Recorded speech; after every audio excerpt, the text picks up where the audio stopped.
Have you ever wondered how artificial intelligence is helping solve medical problems? Or how medical research is making it easier to predict your genetic risks for disease? Hi, I'm Kathy Werzer.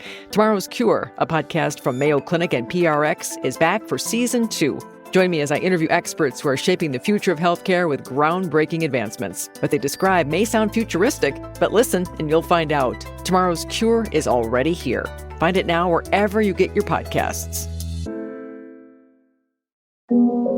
This is Mayo Clinic Kids, a podcast from Mayo Clinic where we discuss the latest pediatric research and recommendations to help keep your kids laughing and thriving. I'm Dr. Angela Matkey, a pediatrician with Mayo Clinic in Rochester, Minnesota. This episode, pediatric bone marrow transplants.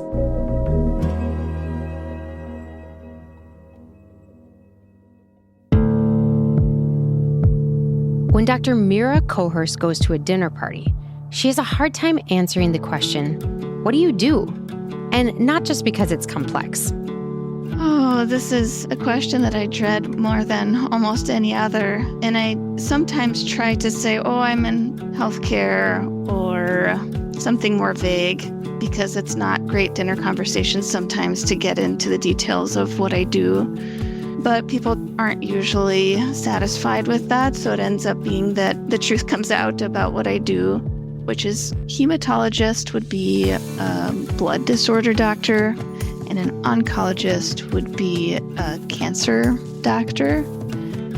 And oftentimes we are trained in both simultaneously, so that's why it's the big, long hematologist, oncologist.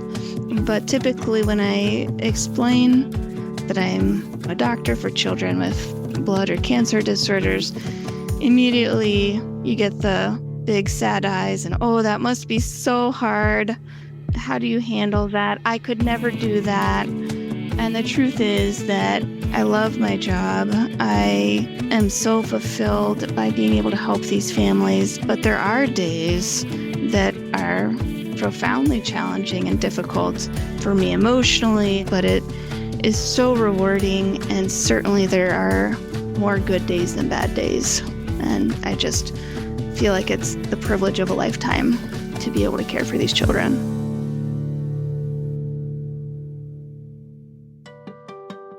There's no denying that cancer is a bummer, to put it lightly, especially when it affects kids.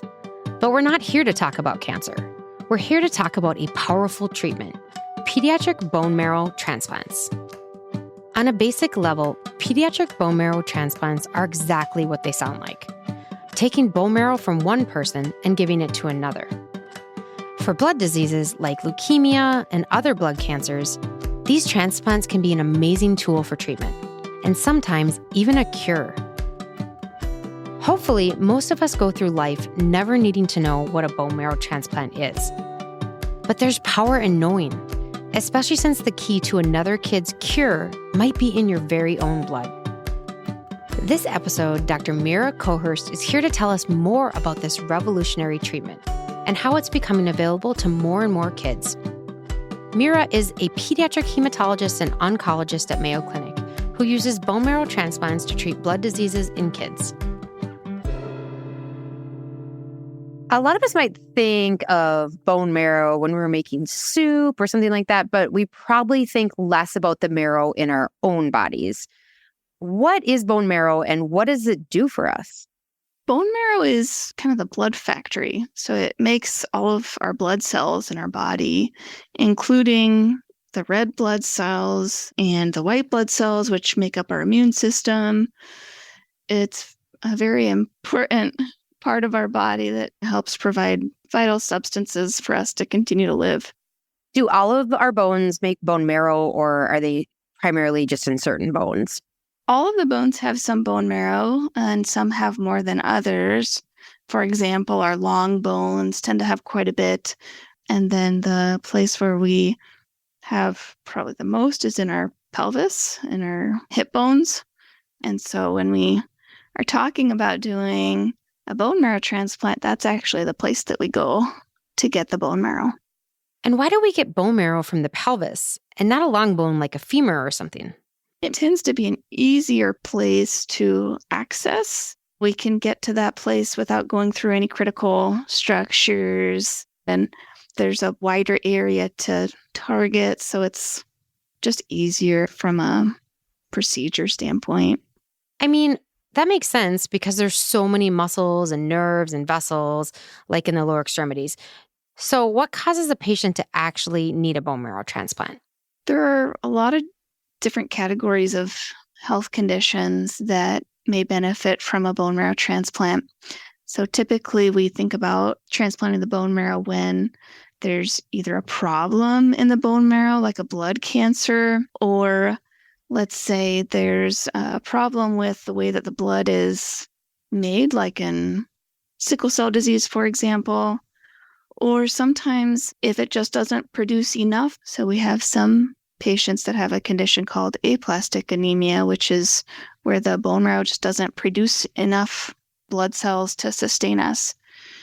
And then there's a whole host of other conditions where the immune system is not as optimal as you would hope, various different inherited conditions where we can replace the bone marrow, which also contains the cells that make up the immune system, to give them a new healthy immune system too. And then finally, the other type of bone marrow transplant that we can do is actually to get cells from the patient themselves and give them back later on. And the reason we would do that is if they had a very tough to treat cancer where we had to give very strong chemotherapy that would otherwise not allow the blood to be functional afterwards. And so we can give their own stem cells back so that they can make their blood normally again. So it's pretty important for the person who needs the transplant. And like you said, in some cases, we use the patient's own marrow, but in most cases, we need a donor. So what can healthy people do to help support? The most important thing that we as a community can do to support these children who need this kind of procedure is to volunteer to be a potential bone marrow donor for another person. And the more people we have in the donor pool, the more options we have for patients. So we just strongly encourage anyone who would ever consider being a donor to sign up, because you truly could help save someone's life that way.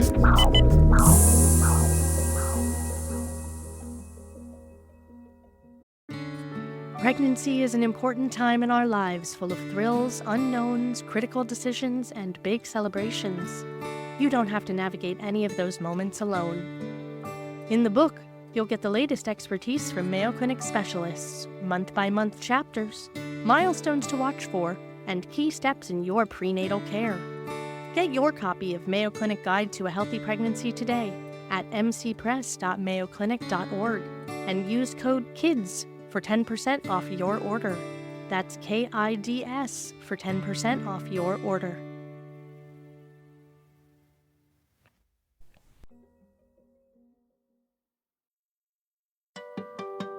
Bone marrow is a material found inside all of our bones, and it creates the cells that make up our blood. And those cells make up our immune system. So everyone of all ages needs to have a healthy, functional bone marrow. However, certain diseases might mean that you don't have that. Patients can have blood cancers like leukemia, blood diseases like sickle cell disease, immune system issues, or conditions where their bone marrow isn't making up enough cells. These patients may need a bone marrow transplant. And in case you're wondering, what does this have to do with me? Most people can be donors, and receiving a transplant can save a kid's life. So let's learn more about how all that works. So we're talking a little bit about donor pools and stuff like that. Who does the bone marrow for pediatric transplants come from? Can children ever be donors? Children can be donors for their siblings who may be going through the process for bone marrow transplant. In fact, that's usually the first place that we look, is to see if any of the full siblings are HLA matches, so meaning a perfect potential donor. If they are, then we tend to prefer that donor over an unrelated donor, but less than 25% of patients will have that luxury of having a sibling who's a good match. And so we do have to rely pretty heavily on the unrelated donor registry to have options for these patients. In the registry, it's limited to those who are 18 and older, though. So, Mira, you mentioned HLA types. What exactly does that mean? It's essentially a fancier test than just your standard blood type where you look at, A, B, O, those sorts of things. This has a lot more details about the various proteins that are on our blood cells and gives us more detail on finding a good match that will optimize the success of transplant. Is it more likely to find a match amongst a full sibling as opposed to like a parent or cousin or auntie or uncle or something like that? Yes, parents and cousins and other relatives are extremely unlikely to be full matches for the patient, whereas any sibling would have a 1 in 4 chance of being a full match with their sibling. Parents are nearly almost always a half match, and that is a certain kind of transplant that we use not infrequently, especially for those who don't have siblings who are full matches and don't have good options in the unrelated donor registry. We can definitely go down the route of using a half-matched related donor and have had a lot more success with these in the recent decades than ever before. So let's say that you have found a match and the donor is getting ready and getting prepared to give bone marrow donation. What does that process look like for that person and how do they prepare for it? There are a couple of different ways that we can collect stem cells from donors. The most common one that we use for our pediatric patients is by doing what's called a bone marrow harvest, which is where we take their bone marrow from the back of their hip bones while they're asleep or under anesthesia and collect enough that will be helpful for the patient, but also safe for the donor. And then after that procedure, the donor typically will have some soreness of that area for at least a couple days. And they may have like a mild anemia or low blood count, which typically recovers within a month's time. And they may have a little bit of dizziness right after the procedure, but most people will bounce back quite well. And it's very rare, if ever, that I've seen any long-lasting effects from the bone marrow donation process. The other way that we can collect stem cells is something called peripheral blood stem cell collection. And in that procedure, we collect the stem cells from the peripheral blood through some special IVs. And we typically will use a medicine to help stimulate those stem cells to come out of the bone marrow so that they can be collected. And sometimes that medicine can give people some achy bones, so it can be a little bit uncomfortable in that way. But then after the stem cells are collected and we stop that medicine, then all those symptoms go away, and patients generally tolerate that quite well. Can you walk us through the process of getting a bone marrow transplant like you would to one of your patients? Typically starts with doing a lot of evaluations of the patient's organ systems to make sure that everything is looking healthy before going through the procedure. We want to make sure that they're in as great a shape as possible because it can be an intensive procedure. And then once we clear the recipient for transplant, then they usually are admitted to the hospital, at which time we give them a certain treatment to help clear out their existing bone marrow. And that can either be with strong medicine called chemotherapy or with radiation to help fully get rid of the existing marrow and allow for the new marrow to come in and take hold. I usually explain it as like a garden where we want to get all the previous plants and weeds out, make the soil prepared and fresh for new seeds to take hold. And then it does take anywhere from 2 to 4 weeks for those new blood cells or seeds to start growing and producing the blood and the immune system. And during that time, we usually have the patients in the hospital watching for any potential problems or complications that we may face. Most of the patients during that time will need some type of blood product support, like red blood cells or platelets, or they may need help with pain medicine if they have certain mouth sores or problems. Usually need some help with nutrition during that time. And once those new cells start really growing in, then the patients are usually feeling much better and can leave the hospital. But then we continue to watch them very closely. So we like to keep them nearby our hospital after that for at least the first 100 days or so, more if there's issues and less if things are going absolutely perfectly. So it's quite a time commitment for families, and I have so much respect for these children and families that go through the process because it's very far from easy. And I feel like something I've learned is like no amount of preparation can really prepare you for what it's like in that day-to-day. It's such a hard lived experience that they have to go through, both the patient and the families. Exactly. You just wish you could take it away, right? And just push fast forward and make the process smooth. Exactly. And I try as much as possible to talk to families about letting the team be the ones that worry and take on all of those extra considerations about their child's health and let the parents just be there to support the child going through the bone marrow transplant. But it's always easier said than done. And as much as I wish I could, it's hard to take that worry away from the parents. And it is emotionally very trying for families going through. You mentioned a little bit about sometimes if there's complications and things can happen from the conditioning process where you're getting rid of the bone marrow that's there to the new bone marrow starting to take seed and stuff. What are some of the risks and things that families that you prepare them for? There's a very long list. We usually talk a lot about the risk for infection. We are wiping out their immune system, and so they will be at very high risk for developing infections. And we will often have them on many medications to help prevent infections. But even still, sometimes we'll see pretty serious infections creep up.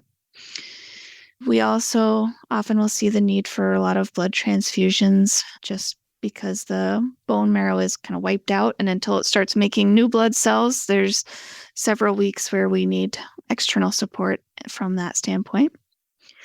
And then pretty much any organ system can see the toxicity of the conditioning treatment that we use. So we can see problems in the liver, we can see problems in the lungs, we can see problems in the kidneys, and pretty much everything else. All those risks are small, but together it makes up a pretty decent percentage of patients. And so what I usually tell families is that most of our children will get through bone marrow transplant very well, but there's usually at least one big obstacle that we face from some toxicity. And some children seem to face all the toxicities, and that can be more challenging. But most of the time, patients will have maybe one or two of the problems that we talk about that we have to overcome together. And then other things that can happen later on, we can see problems with something called graft versus host disease, which is a problem where that new bone marrow fights with the patient's body in various ways. And that can be very tricky to treat, but we typically are able to get control of that pretty well, especially in our kid population. What kind of results are you hoping or expecting to see after a successful bone marrow transplant? So we hope that those new cells take hold and really take over the entire bone marrow. So we want to see that there's as close to 100% donor cells as possible. And then whatever the condition is for which they were transplanted, for example, if it were for a blood cancer like leukemia, we would be checking for leukemia at various time points, and another measure of success would be to be cancer-free, or for other conditions to be free of that condition. We also like to get our children through transplant as well as possible. So we look at outcomes like quality of life and late effects as very important measures, because those are the things that the patient is experiencing and telling us are important to them.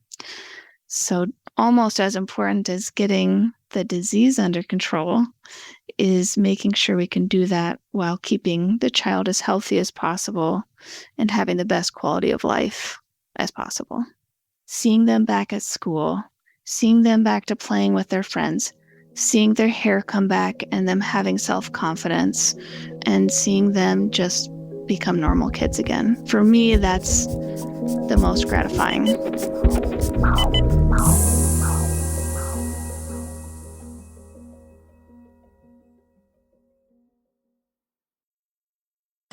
So, if a patient needs a bone marrow transplant, it's a little more complicated than just having the same blood type. But even so, family members are a good place to start. The ideal scenario is having a sibling who's a full match. But if there isn't a sibling, doctors check the donor registry for an unrelated donor who's a full match. Half-match transplants from other family members are possible, but a full match is best. For a donation, doctors either harvest the bone marrow directly from the donor's pelvis bone, or they give the donor medication that moves their stem cells into the blood, and they collect their blood with the cells in it. On the recipient's end, they receive the treatment to clear out their existing bone marrow. That way, when they get the transplant, the new bone marrow can take hold.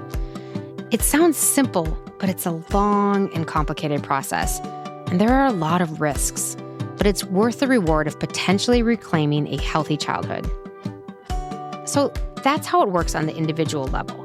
But let's learn a little bit more about how bone marrow transplants fit into the bigger picture of blood disease treatment. So let's zoom out and talk a little bit about the big picture. Where do bone marrow transplants fit in the spectrum of blood disease treatment? So, for example, do you try other treatments first, or is it the only treatment for some types of blood diseases? Typically, it's reserved for patients that have harder to treat conditions. So for a standard blood cancer, leukemia, we typically will try standard chemotherapy first. And we have great success with that in our pediatric population. But there's still 10 to 20% of those patients that will have leukemia or blood cancer that's not responding well to the initial treatment, or that might come back after it went away initially. And those tend to be the bad actors, so to speak, for which a more powerful tool like bone marrow transplant may be indicated. There are other conditions for which bone marrow transplant is really the only cure. And so those would be some types of inherited problems, like some inherited bone marrow failure type syndromes, or other inherited immunodeficiency problems. So what's unique about bone marrow transplants as a treatment? What do they do that other treatments just can't? The way I describe bone marrow transplant sometimes to families is that it's really the original immunotherapy, meaning using the immune system to fight a cancer or to fight a problem. Standard chemotherapy agents last as long as you're giving them to the patient. The difference with bone marrow transplant is that it provides a new immune system to the patient that will continually surveil for any abnormal cells that pop up or cancer cells that pop up over time. Those cells had previously evaded the patient's initial immune system, but with a new immune system, the hope is that it can continue to be effective and fight all those cancer cells lifelong. And so it's a more durable treatment option than some of the standard chemotherapy or other drugs for blood cancers. Is everyone who needs a bone marrow transplant able to get one? And if not, what are some of the obstacles that people face? Not everyone has a great match for a bone marrow transplant. Most people will have some options, but a mismatched option or a half-matched option can present other health problems to the patient too. It's always a risk-benefit analysis. So for a patient that does not have a great donor option, we would potentially consider other treatments before we do a bone marrow transplant because the risk can just be a little bit higher for that particular patient. There are some people who absolutely don't have any potential donor options. When we see that, it tends to be patients that are of an ethnic minority or racial minority. So that, I think, is an area that we particularly are trying to improve in the field. And how do people go about knowing if they can sign up to be a donor or if they meet the right criteria? The best resource is one called Be the Match, and that you can go to online and just sign up.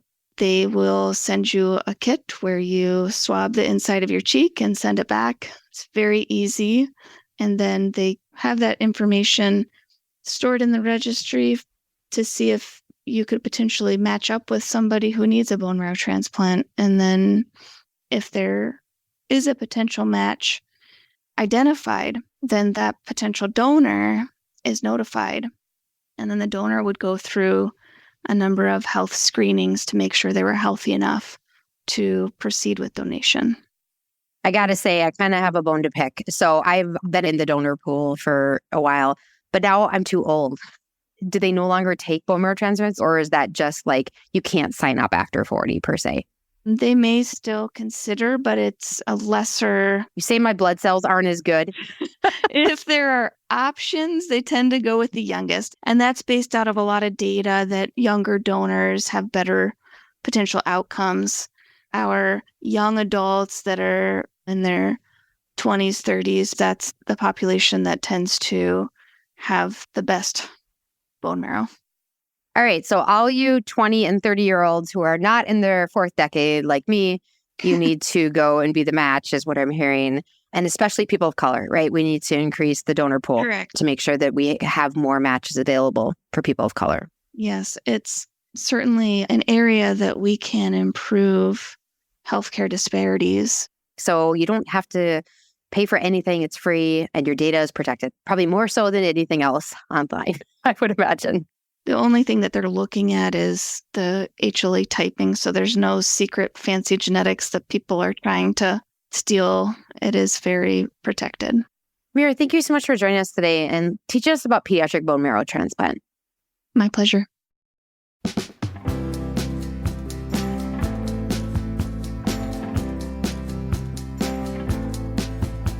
So, bone marrow transplants are pretty powerful. They basically give patients a new immune system so they can fight infections and diseases with renewed strength. Which means, unlike other treatments, they can last your whole life. They're an advanced treatment for some conditions, and for others, they're the only treatment. And that's why having a match is critical. If you want to learn more about bone marrow transplants or volunteer to join the donor registry, you can find more information at bethematch.org. That's all for this episode. But if you have a question or a topic suggestion, you can leave us a voicemail at 507-538-6272. We might even feature your voice on the show. For more Mayo Clinic Kids episodes and resources, check out our website at mayoclinic.org/kids. Okay, thanks for listening.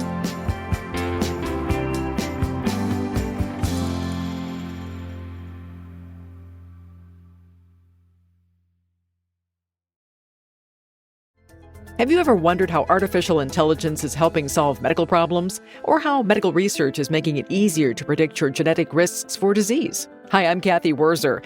Tomorrow's Cure, a podcast from Mayo Clinic and PRX, is back for Season 2. Join me as I interview experts who are shaping the future of healthcare with groundbreaking advancements. What they describe may sound futuristic, but listen and you'll find out. Tomorrow's Cure is already here. Find it now wherever you get your podcasts. This podcast is for informational purposes only and should not be relied upon as medical or legal advice. Always consult with a qualified healthcare provider for any medical questions. The appearance of any guest does not imply an endorsement of them, their employer, or any entity they represent. The views and opinions are those of the speakers and do not necessarily reflect the views of Mayo Clinic. Reference to any product, service, or entity does not constitute an endorsement of or recommendation by Mayo Clinic.